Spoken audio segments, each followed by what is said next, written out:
Sferanın keçirdiyi sertifikasiya yazılaşan müəllimlər üçün sınavın həllinə baxaq. Birinci sualda deyir ki, həcmi 1 litr olan qapalı qabda A plus B bərabərdir C. Reaksiyası tarazlıqdadır. Tarazlıq anında qabda A, B, C maddələrinin miqdarı uyğun olaraq 2, 4, 8 moldur. Qaba neçə mol A maddəsi əlavə etmək lazımdır ki, növbəti tarazlıqda qabda 10 mol C maddəsi olsun. İndi uyğun reaksiyanı yazırıq. A plus B aldıq C. Tarazlıq 1. 2, 4, 8 mol maddə var. Sonra deyir, nə qədər A əlavə etmək lazımdır ki, 10 mol C olsun. Baxın, 10 mol C olması o deməkdir ki, plus 2.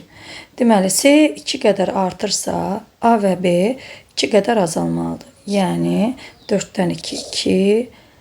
Burada isə 0 qalır. Və deyir, neçə mol A maddəsi? Yəni, plus kiçik A yazaq. İndi birinci tarazlıq halı üçün tarazlıq sabitini tapaq. Deməli, məhsul bölünsün başlanğıc maddənin qatlıqları hasili. Həcmi 1 litr olduğu üçün elə molları da qatlıq kimi götürür. 8 bölü 2 vur 4 bərabərdir 1. Deməli, K-mız 1-ə bərabərdir. Deməli, ikinci halda da K 1-ə bərabər olmalıdır. Yazırıq. 1 bərabərdir. C, yəni 10 bölünsün 2 vurulsun A. Buradan da tapırıq ki, A bərabərdir 5. Deməli, 5 mol A maddəsi əlavə etmək lazımdır. Keçirik ikinci suala. Hansı halda kalium hidroksid əmələ gəlmir? Demək, burada A-da kalium hidroksid əmələ gəlir. C-də də elektrolizdir, kalium hidroksid əmələ gələcək. Y-də də kalium hidroksid və hidrogen. Sonra kalium xloridin elektrolizindən də alırıq. Aha, D variantı, çöküntü və duz. Bu reaksiyamız heç getmir. Deməli, üçüncü sualımıza baxaq. Üçüncü sualda reaksiyanı veribdir və ilkin qatıqları N götürüb. Deməli, 2x2 üstə gəlsin Y aldım. 2x2 Y. Deməli, BST yazıram. BST. N mol götürübdür. İndi bilmirik nə qədər sərf olunubdur. Və deyir ki, tarazlıq anında x-in qatılığı x2 y-in qatlığına bərabərdirsə. Demək, əmsallara uyğun olaraq götürək. Yəni, 2A qədər x sərf olunsa, A qədər y sərf olunacaq və 2A qədər x2A x2y alınacaq. Deməli, tarazlıq halında x-in miqdarı n-2a-dır, y-in isə n-a-dır. İndi deyir ki, tarazlıqda x2 ilə x2y bir-birinə bərabərdir. Yəni, n-2a ilə 2a bir-birinə bərabərdir. Yazıram, n- deməli, 2a bərabərdir 2a. Bu zaman buradan tapırıq ki, n də bərabərdir 4a. A da bərabər olacaq 0,25 n. İndi gəlin buradan tarazlıq sabitini tapaq. Yazıram ki, K bərabərdir 2A-nın kvadratı bölək n-in yerinə 4a yazsaq, x üçün bax, n-2a-ya tapacaq ki, 2a-dır. N-a-da isə 3a tapacaq. Aha, 2a kvadratı bölünsün x-in qarşısında əmsal olduğu üçün 2a-nın kvadratı olacaq. Vuraq y-a, y-in qatlığı, yəni 3a. Buradan 2a kvadratları ixtisar gedir. Tapıram ki, 1 bölünsün 3a. 3a-nın da yerinə 0,25 n-i qoysaq, buradan 4n bölünsün 3 tapacaq.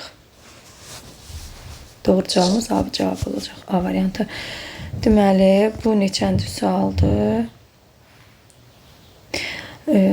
Hansı reaksiya üzrə laboratoriyada xlor almırlar? Xloru almaq üçün oksiləşdiricilərin üzərinə xlorid turşusu gəlirik. Və burada B variantı bizdə xlorun alınma reaksiyalarında yoxdur. Növbəti sualımıza baxaq. Naməlum alkeni katalitik hidrogenləşməsinə 4,48 litr hidrogen sərf olunub. Alkenin həmin həcminin bromlaşmasından 40,4 qram dibrom alkan alınmışsa, alkenin formunu müəyyən edir. Biz bilirik ki, CnH2n alkenin hidrogenləşməsinə 1 mol alkenin 1 molda hidrogen sərf olunacaq. CnH2n plus 2 almaq üçün. Aha, indi 4,48 litrim 0,2 mol deməkdir. Yəni 1-ə 1 sərf olunursa, 0,2-yə də 0,2 sərf olunur. Yəni alkenimizi 0,2 mol götürmüşük. İndi bromlaşmasından deyir 40,4 qram dibrom alkan alınır. Yaxşı, 0,2 moldan 40,4 qram dibrom alkan alınırsa, yaxşı 1 moldan nə qədər alınır? X. Buradan da tapırıq ki, 202 qram. Dibrom alkanımızın formulu CnH2n brom 2 bərabərdir 202 yazırıq.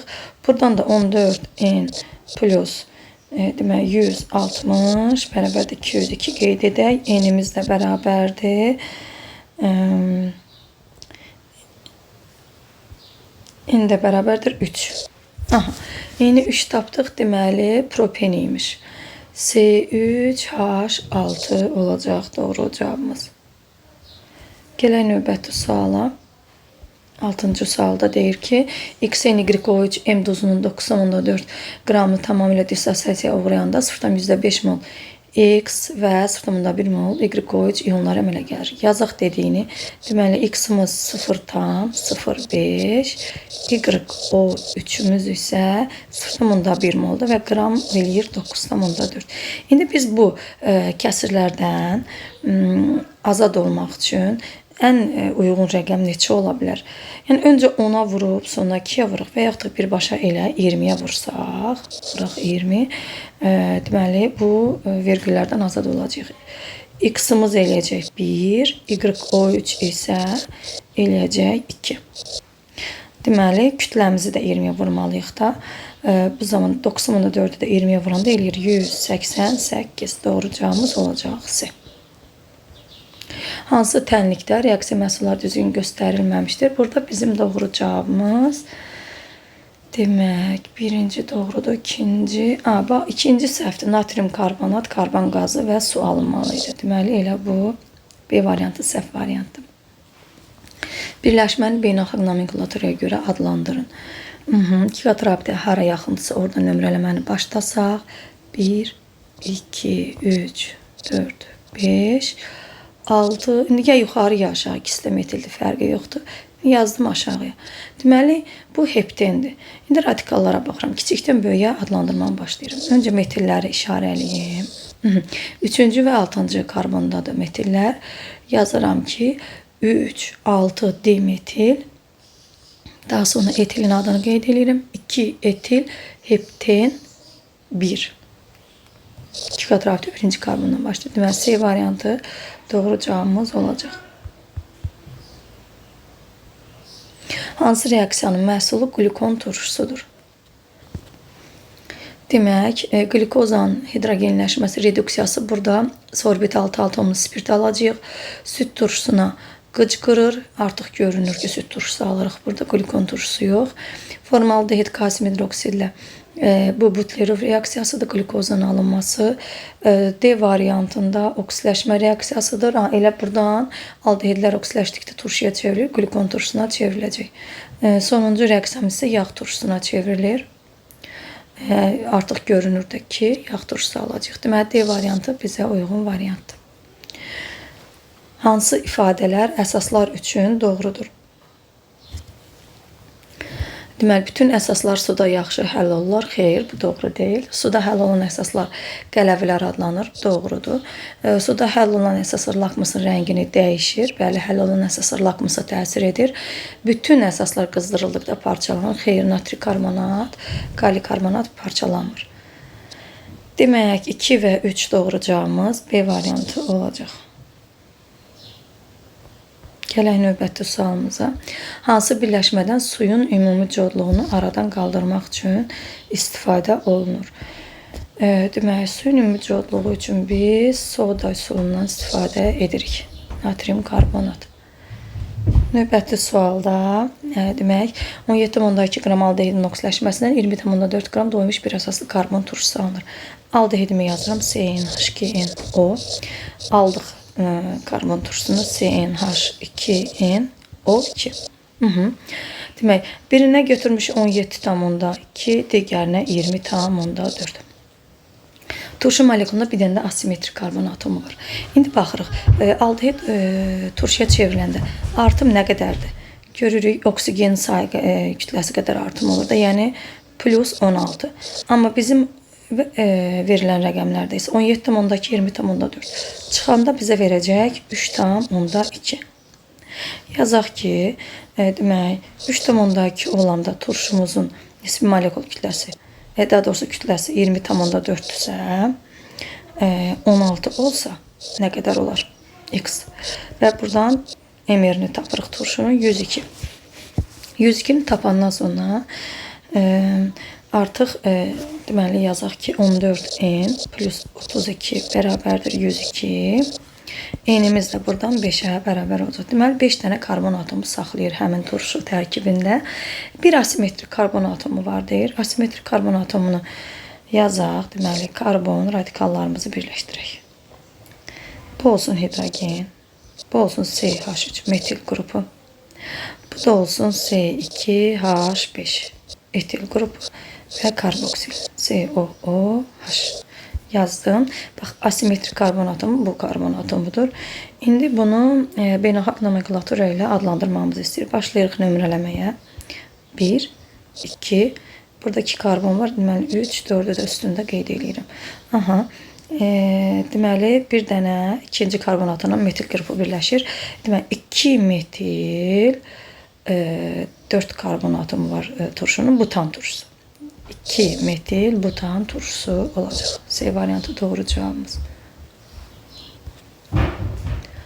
Növbəti gələn növbəti sualımız. Deməli qapalı qabda 0,6 mol NO və 0,4 mol oksigen qarışdırıldıqda reaksiya baş verir. Tarazlığında başlanğıc maddələrin molekulları sayının cəmi məhsulun molekulları sayına bərabər olur. NO plus oksigen NO2 reaksiyasının tarazlıq sabiti 8-ə bərabərsə, reaksiyanın getdiyi qabın həcmini tapın. Reaksiyamızı yazaq.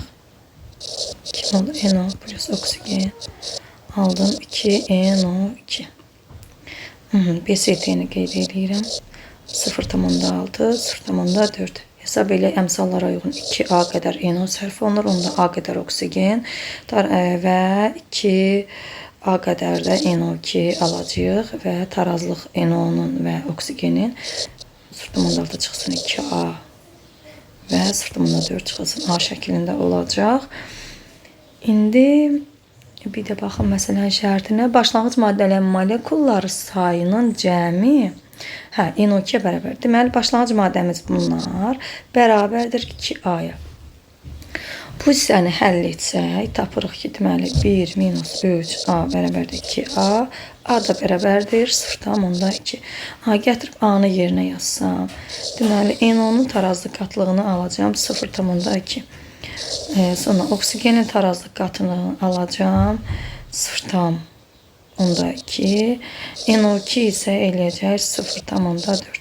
Aha, deməli, tarazı sabiti 8-dirsə, 8 nəyə bərabərdir? 8 bərabərdir 0,4 bölək V-nin kvadratı. Sonra məxrəcdə olacaq 0,2 bölək V kvadratı. Vuraq 0,2 bölək V. Buradan da bu tənliyimizi həll etsək, V bərabərdir 0,4 tapmış olacaq. Deməli, A variantı doğru cavabdır. 14-də deməli 1,3 butadiyen üzərinə xlor gəlir. Aha, baxın. 1,3 butadiyen. Xlor gəlsəm, temperatur 40 dərəcədən böyük olduğu üçün bax, kənarlara birləşəcək xlor. 2 qat rabitə ortaya keçir. Xlor. Sonra hidrogen gəlim. Hidrogen gəlsə 2 qat rabitə yoxa çıxacaq və natriumda gəlirik. Kənarlarda olduğu üçün siklik birləşmə alacağıq. Deməli, xlorlar çıxır. Xlorların qopduğu yerdən zəncir qapanır və siklobutanı almış olarıq. B variantı doğru cavabımız olacaq.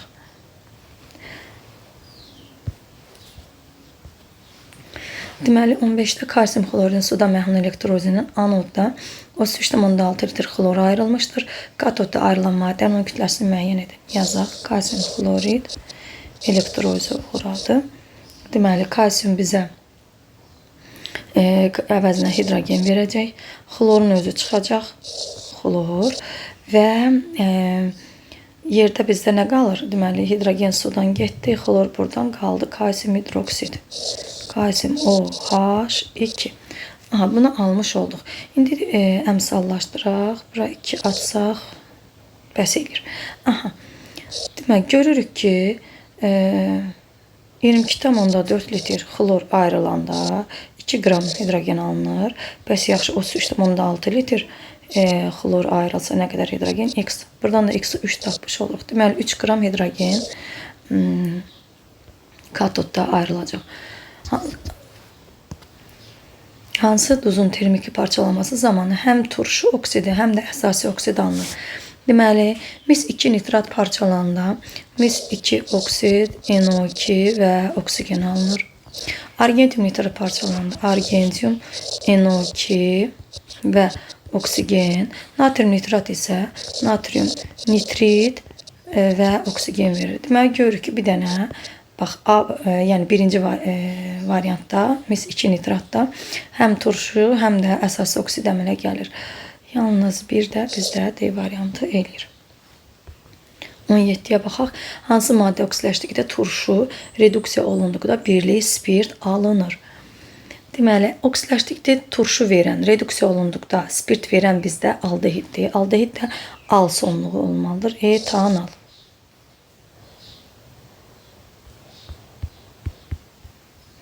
Təzyiqin artırılması hansı reaksiyalarda tarazlığı məhsulların alınması istiqamətinə yönəldir? İndi, yəni reaksiya soldan sağa getməlidir. Təzyiqi artırırıqsa həcm azalmalıdır. İndi baxırıq. Birinci reaksiyada 2-2, yəni bərabərdir. Ümumiyyətlə təzyiq təsir eləmir. İkincidə görürük, bax, 3 mol maddə reaksiya girib, 1 mol maddə alınır. Yəni 3-dən 1-ə gedib, həcm azalıb. Bunu götürürəm. Sonra üçüncü reaksiyada 2 mol maddə reaksiya girib 4 mol maddə alınıb. 2-dən 4-ə artım var. Bizə lazımdır həcm azalsın. Bunu götürə bilmərik.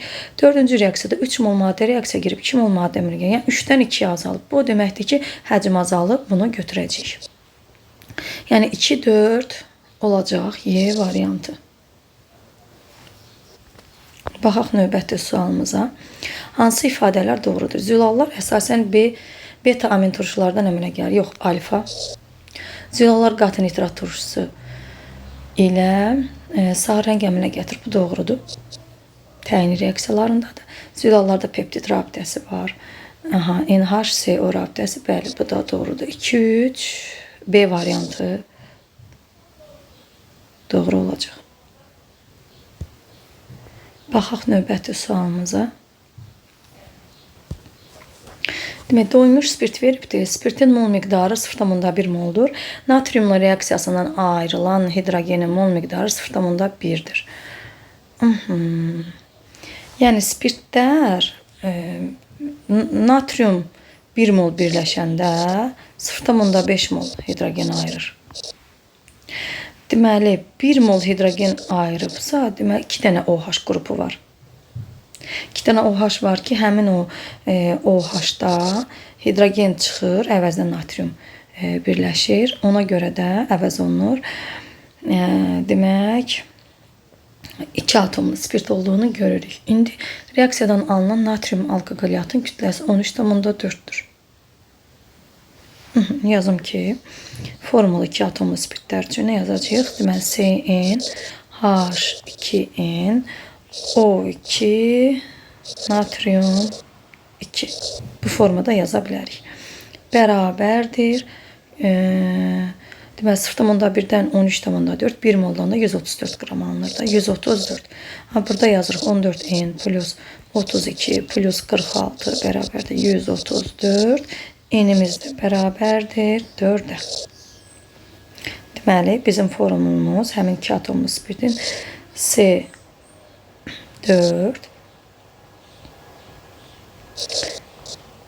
H8 OH2-dir. Deməli, D variantı doğru cavabımız olacaq. Mürəkkəb efirlərə aid olan iri molekullu birləşmələri tapın. Yəni, spirtlə turşunun reaksiyasından əmələ gəlibdir. Bizdə bu lafsandır. Lafsan bilirik ki, etilen qlikolla triftal turşusunun reaksiyasından alınır. Kapron deyil, asetat ipəyi də selluloza ilə asetat turşusunun reaksiyasından əmələ gəlir. Deməli, 1 ilə 3-ü götürəcəyik. 1, 3, A variantı doğru cavabımız olacaq. Növbəti sualımız. Deməli, X, Y, Z maddələrini müəyyən edin. Hər birinin su ilə reaksiyasından kalsium hidroksid almalıyıq.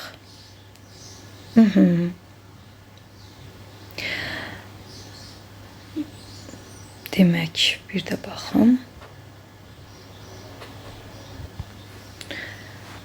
Demək, kalsium karbid su ilə reaksiyasından kalsium hidroksid və asilin əmələ gətirir.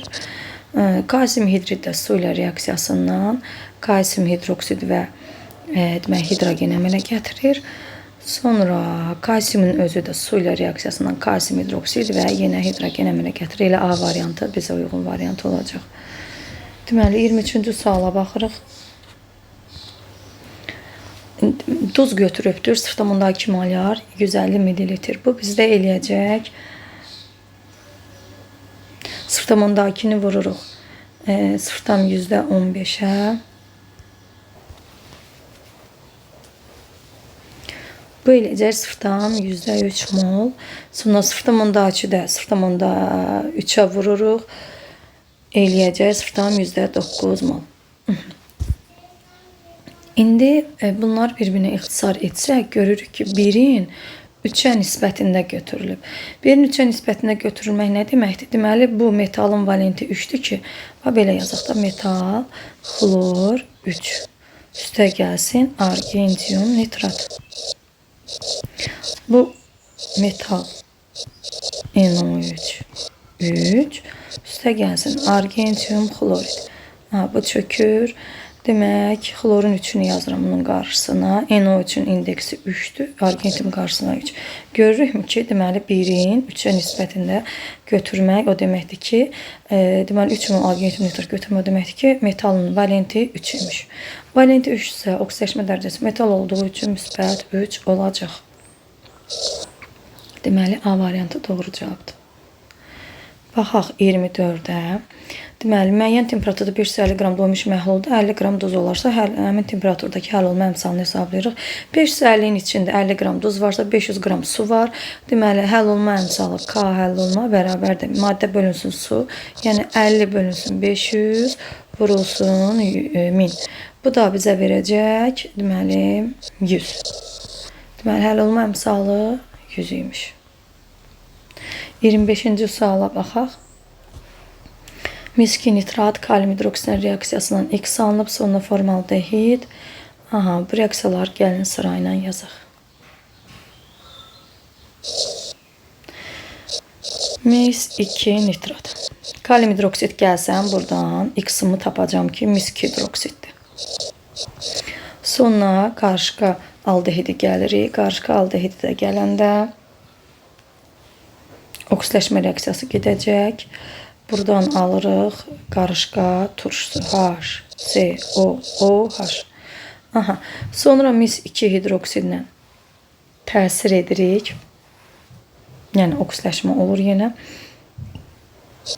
Buradan isə alırıq demək CO2 və su.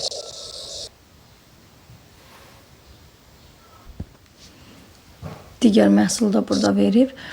Demək, indi Z-imiz olur CO2. Z maddəsi məhlulda hansı birləşmə ilə təyin etmək olar? Yəni, karbon qazı bizdə əhəng suyunu bulandırması ilə təyin olunur. Yəni, B variantı doğru cavabımız olacaq. Növbəti videoda da 26-cı sualdan başlayacağım və sonrakini izah edəcəm. Sağ olun.